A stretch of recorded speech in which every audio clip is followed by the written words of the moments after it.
Fronteiras fechadas e avião no chão. Uma soma que levou as companhias aéreas de todo o mundo a uma crise sem precedentes. Aqui no Brasil, os dados do mês de abril evidenciam o tamanho do problema. A demanda por voos domésticos caiu 93% e a procura por destinos internacionais teve redução de quase 100%. É o pior resultado para o mês em toda a história da aviação nacional. Menos passageiros, menos voos, menos receita, menos valor de mercado das empresas aéreas e uma grande preocupação com um negócio que emprega milhares de pessoas.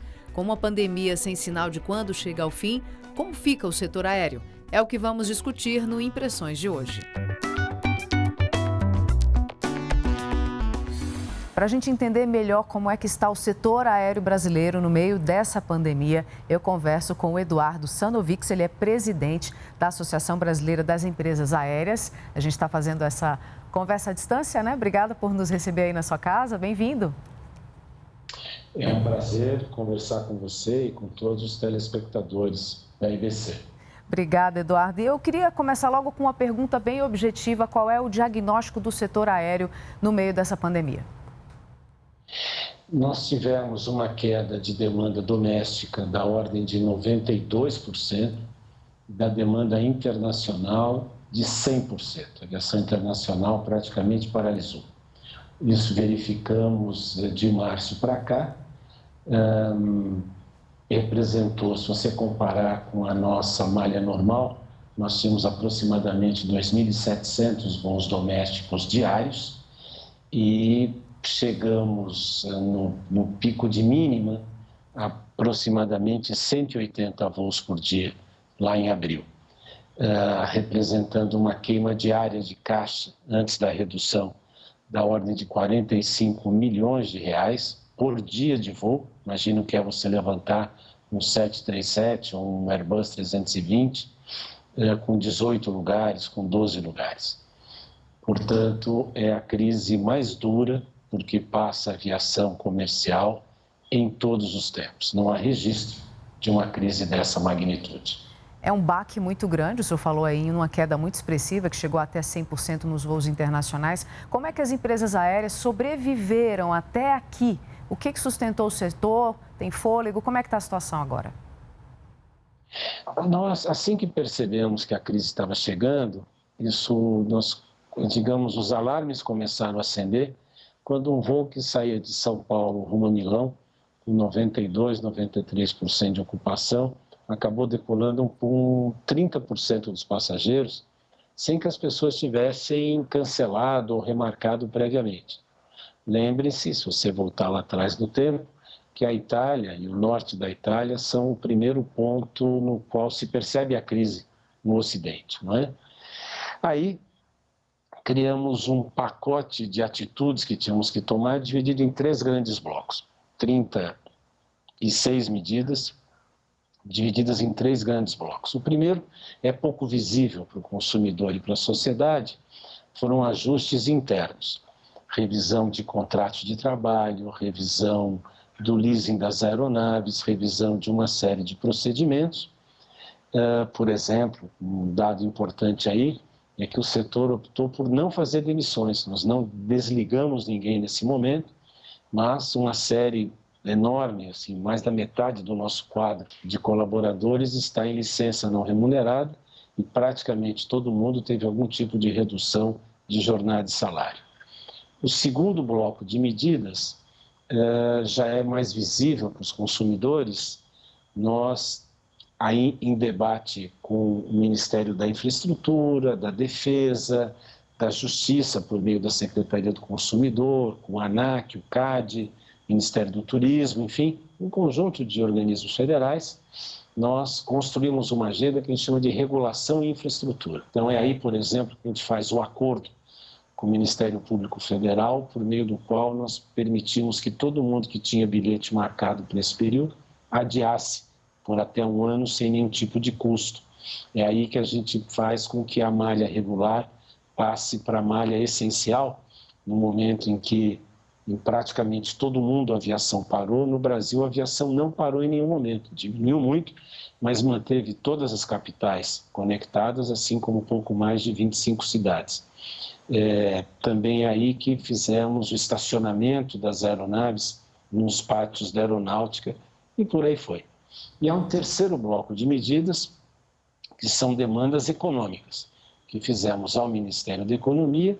Os destaques aí são um pedido de empréstimo junto ao BNDES, de uma linha de crédito para cada uma das empresas ter capital de giro para atravessar a crise, pedidos de desoneração de folha, de liberação de fundo de garantia para os colaboradores, de ajuste, finalmente, do imposto de renda sobre o leasing, que no Brasil há 25 anos nós estávamos igual ao resto do mundo e agora deixamos de estar.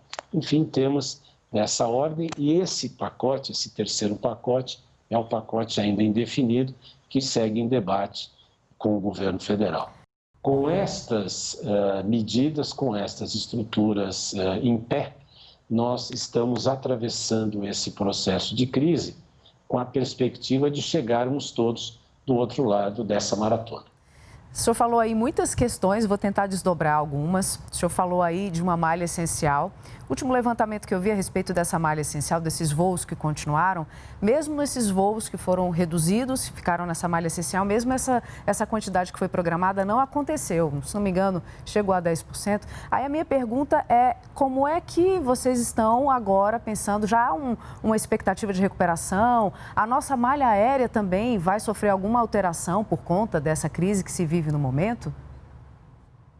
No momento mínimo, no pico mais baixo, quando a crise ficou mais aguda, nós tivemos 180 voos diários. Isso foi em abril, perdão. Nós estamos com 263 voos diários. Nossa previsão para o final deste mês já é de 353 voos diários. E no início de julho, com a retomada das operações das regionais, destacadamente MAP e Voipés, nós devemos crescer esse número com um destaque importante, que é a retomada de operações na região amazônica. Agora, a retomada completa, os 2.700 voos diários, nós ainda vamos demorar muito tempo para ver o retorno, porque nós temos aqui dificuldades para enfrentar enormes. O câmbio, o dólar, é responsável por 51% dos custos das nossas operações e o Brasil hoje é campeão mundial de desvalorização cambial, né? O dólar desvalorizou 45% no país em alguns meses, então isso impacta 1/3 do nosso custo, que é querosene, mais os 18% do leasing. Esse é um desafio. O segundo desafio é a retomada das atividades econômicas. Há uma série de setores cuja volta vai ser muito demorada e que são importantes para o tráfego aéreo, como o setor de óleo e gás. É um setor que demanda um tráfego muito forte, viaja muito. Há setores que retornam mais rápido, como construção civil, por exemplo, mas são relevantes apenas para os destinos em que estão ocorrendo. Não é um setor que gere muita viagem. Na outra mão, o setor de lazer também vai ser impactado pela condição pessoal de cada um. Como é que está o emprego de cada um, como ficaram as reservas de cada um, porque o corporativo, geralmente, quem paga a viagem são as empresas. As pessoas vão a uma feira, a um congresso, um seminário. No lazer, você paga a sua própria viagem, né? E aí, as pessoas terão mais uma dimensão que era impensável para decidir uma viagem há uns meses atrás, que era a sua segurança pessoal depois de saúde. As pessoas vão se perguntar para viajar como é que o plano de saúde deles funciona num determinado lugar. Quem não tem plano de saúde vai se perguntar como é que a estrutura de saúde daquele destino reagiu durante a crise.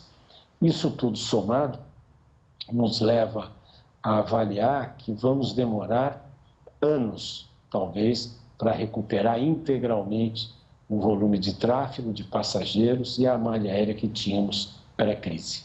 O senhor falou aí em anos, eu vi recentemente o presidente da Latam, Jérôme Cadier, falando numa recuperação que pode chegar em 2023 a números pré-Covid, mais ou menos isso que o senhor está trabalhando? 3 anos aí pela frente?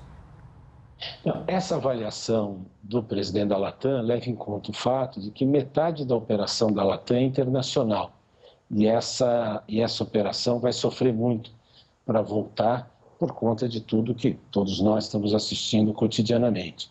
A aviação doméstica talvez recupere um pouco mais rápido, né? Pela média, eu creio que a avaliação dele é bastante consistente. Se você separar, nós vemos uma recuperação do tráfego doméstico de curta distância um pouco mais rápido e do tráfego internacional bem mais lento. Daí você chega ao número que ele colocou.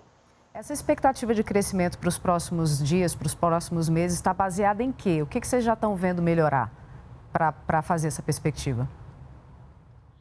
Nós começamos a ver que em alguns lugares as pessoas começam a se sentir mais seguras para viajar. Segundo, algumas atividades começam a retomar lentamente a sua vida cotidiana. E terceiro, em alguns destinos, você começa a criar zonas mais seguras, portanto, as pessoas começam a sair de casa. Esses três fatores que somam, os números que eu disse são bem objetivos, que somam um volume um pouco maior de demanda de pessoas querendo viajar ou podendo viajar. É importante ressaltar duas coisas. Primeiro, que essa retomada é bastante lenta, bastante vagarosa, embora consistente. Segundo, que boa parte dessa retomada se dá pela parte de baixo do avião, pela carga. Nós não paramos de operar em nenhum momento, principalmente porque, se não for de avião, não é possível fazer com que cheguem a boa parte das cidades brasileiras equipamentos, respiradores, remédios, exames, enfim, uma série de produtos que precisam ser transportados num país que não precisa nem ir aos extremos. Entre São Paulo e Recife, se não for de avião, você não chega no mesmo dia. Ainda mais se você imaginar Porto Alegre e Macapá. É uma distância considerável. Olha, a gente tem muito assunto ainda, vamos fazer um rápido intervalo. Daqui a pouco a gente volta para saber mais da situação do setor aéreo no país. É depois do intervalo.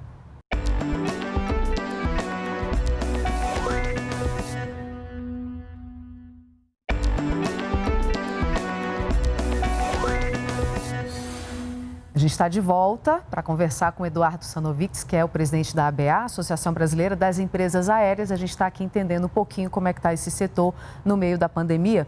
No bloco passado, a gente falou várias questões, entre elas a trabalhista, que o setor não demitiu, ele deu licença, férias, mas tem uma expectativa agora de melhorar um pouquinho o mercado, mas ainda há aquele medo de demissão. Como é que está essa perspectiva para os trabalhadores especificamente?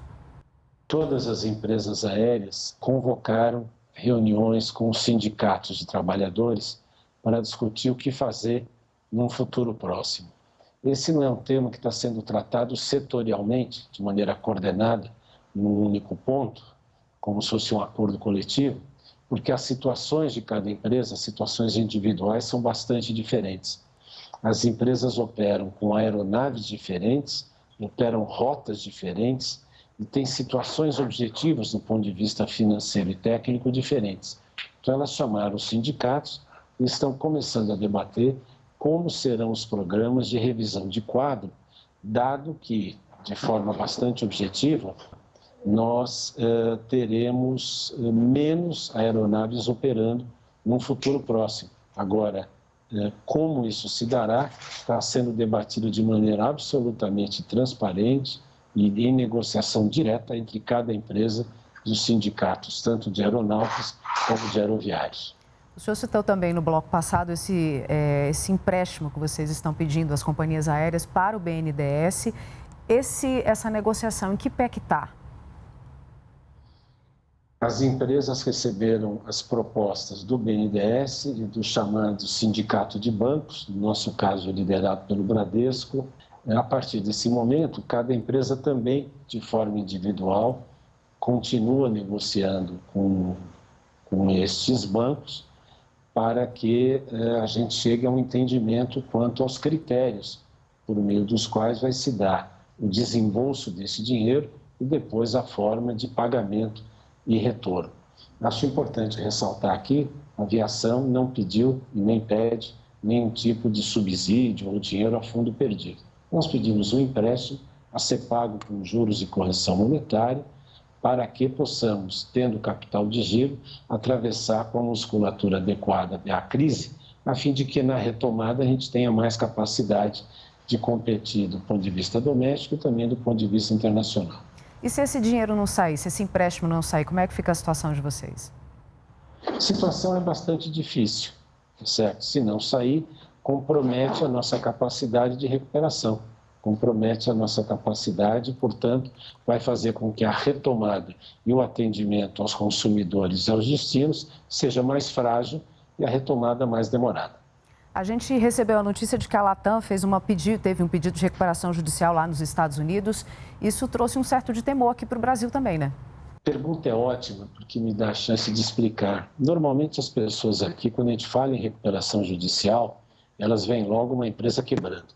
É importante dizer que o Chapter 11 americano não tem nenhuma relação com as práticas de recuperação judicial aqui. O Chapter 11 americano é um instrumento, chama-se, a tradução literal seria recuperação judicial, mas é um instrumento por meio do qual todas as dívidas de uma empresa passam a ser tratadas por um comitê dirigido por um juiz cuja meta é recuperar a empresa. Portanto, entrar no Chapter 11, no caso dos Estados Unidos, é algo que já foi feito por todas as empresas americanas, quer seja em 2001 e algumas em 2008. A Delta, American, United, todo mundo passou por isso e depois regressou. Só quem pode falar sobre os detalhes dessa estratégia é a própria Latam, mas é parte, digamos, de uma estratégia de recuperação. Vamos falar um pouquinho agora dos passageiros. Medidas sanitárias foram adotadas pela ANAC. Eu queria que o senhor explicasse essas medidas. São medidas necessárias, mas elas são suficientes para que as pessoas tenham coragem de voltar a viajar? Nós acreditamos que sim, e é importante também dizer, não são medidas unilaterais adotadas pela ANAC. A ANAC conduziu um debate envolvendo a Anvisa e envolvendo toda a nossa cadeia produtiva, empresas aéreas, aeroportos e prestadores de serviço. Nós debatemos por mais de 2 semanas essas medidas com técnicos brasileiros e estrangeiros, né, da área de saúde, da área científica, da área biológica e principalmente pessoal de engenharia, para que nós tivéssemos medidas que fossem consistentes. Então, primeira explicação importante, as medidas têm que ser as mesmas de norte a sul, de Porto Alegre até o fim do Amapá, tem as mesmas medidas, porque elas têm que ser uniformes para o país inteiro. E segundo, elas têm que estar alinhadas com as medidas internacionais, porque você imagina, um passageiro pega um avião, por exemplo, em Vitória, no Espírito Santo, chega em Guarulhos ele troca de avião para Madrid. Ele só vai ser autorizado a desembarcar pela autoridade sanitária em Madrid, na Espanha, se ela tiver certeza que ele veio checado desde Vitória, certo? Com todos os procedimentos. Esse é o primeiro espírito que norteou as medidas. Segundo, medidas que garantam que as pessoas viajem com segurança. Quais são elas? Eu vou citar algumas aqui, a lista é enorme, mas nós estamos orientando. Primeiro, que as pessoas não venham todas para dentro do aeroporto, só as que vão viajar. Então, assim, se dispersam fora do aeroporto, se dispersam antes de ir para o aeroporto, põe a máscara antes de entrar no aeroporto, ninguém circula sem máscara. Ao chegar no procedimento de check-in, há uma distância social, um isolamento e evitamos aquela troca de documentos, tudo feito de forma digitalizada. Você cruza o raio-x, chega na fila, nós estamos embarcando em partes, dizendo, olha, agora só levanta o pessoal da fila 1 a 5, mantém distância, sem aglomeração, passa pela checagem ou com um bilhete no seu aparelho celular ou ainda impresso, sem trocar documentos, tudo pelo cheque digital. Estamos estudando também já, eventualmente, aquele cheque por reconhecimento facial, que vai agilizar mais ainda. A gente embarca todo mundo, todos de máscara o tempo todo. Dentro do avião, o filtro HEPA ligado o tempo todo. O filtro, para explicar, as pessoas costumam olhar para cima, quando a gente põe a bagagem, acham que ao lado tem o ar-condicionado. Além do ar-condicionado, há um filtro chamado EPA, com H, que puxa todo o ar para cima e a cada 3 minutos renova completamente o ar da aeronave. Ou seja, a qualidade do ar a bordo é melhor que a qualidade do ar, por exemplo, no estúdio em que você está, que é climatizado, com ar-condicionado eventualmente, que não tem essa mesma tecnologia, é a mesma de uma sala cirúrgica. Ao puxar para cima, você pode garantir, por exemplo, que os assentos estejam ocupados, desde que todos estejam de máscara, porque eventualmente algo que alguém exale sobe, não fica ali entre um e outro. Também procedimentos novos para serviço de bordo, higienização dos aparelhos e uso de banheiro. No desembarque, novamente, todo um cuidado para manter o distanciamento e depois o pessoal vai embora. Vocês estão, então, trabalhando com a lotação do avião, né? Todo mundo sentado, um do lado do outro, isso não vai mudar? A princípio, não. Não há nenhuma razão técnica levantada nem pelos profissionais brasileiros de saúde, nem pelos estrangeiros, para que a gente eventualmente tire um passageiro de bordo. Esse debate surgiu em alguns veículos estrangeiros, mas depois não encontrou consistência técnica. E são esses cuidados e o filtro de ar que o senhor citou que podem garantir essa segurança para os passageiros, é isso? Exato. E o distanciamento social no embarque e no desembarque, além da mudança de serviço de bordo. Nós não queremos, em viagens mais curtas, nós suspendemos o serviço, nas mais longas estamos discutindo, eventualmente, revezar a alimentação das pessoas para que não comam 3 pessoas ao mesmo tempo, uma ao lado da outra. Porque aí vão ter que tirar a máscara. Para comer, obviamente, você tem que tirar a máscara. E a nova rotina, o senhor está explicando essa nova rotina aí nos aeroportos, vai ter esse monitoramento de filas e tudo mais. E quando a gente pensa em viagem, pensa nisso, pensa também em destino. O senhor já levou em consideração também quais são os critérios que as pessoas vão usar agora para escolher viajar? É o destino? O que está em jogo agora?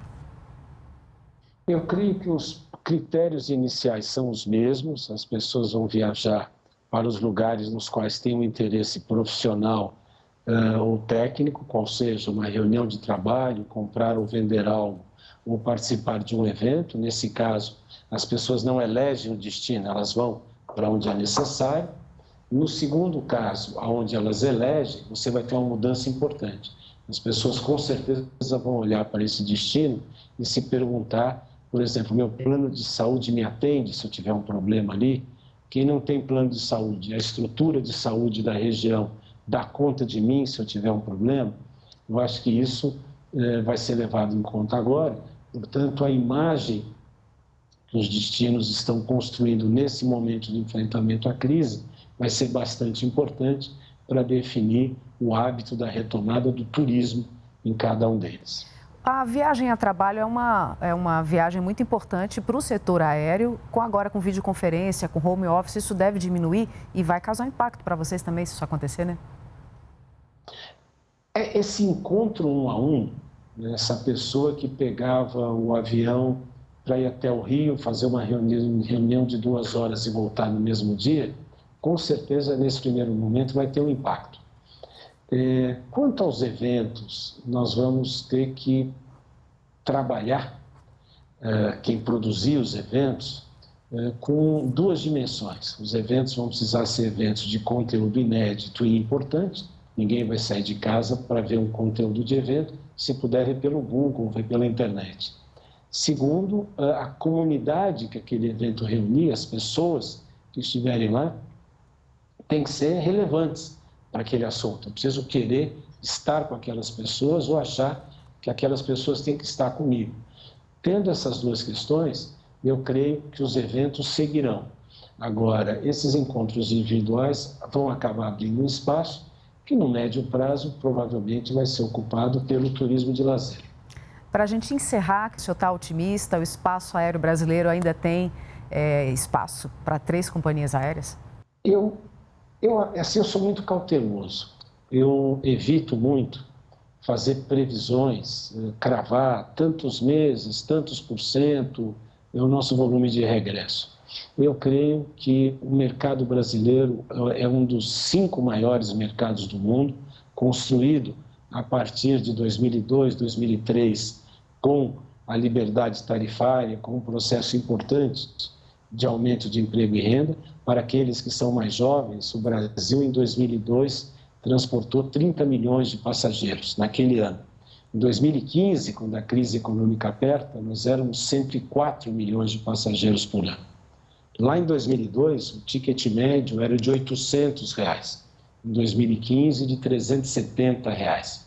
Portanto, a aviação democratizou-se. As pessoas hoje têm acesso à aviação, andar de avião virou um assunto popular, deixou de ser um assunto de um pequeno extrato de renda na sociedade.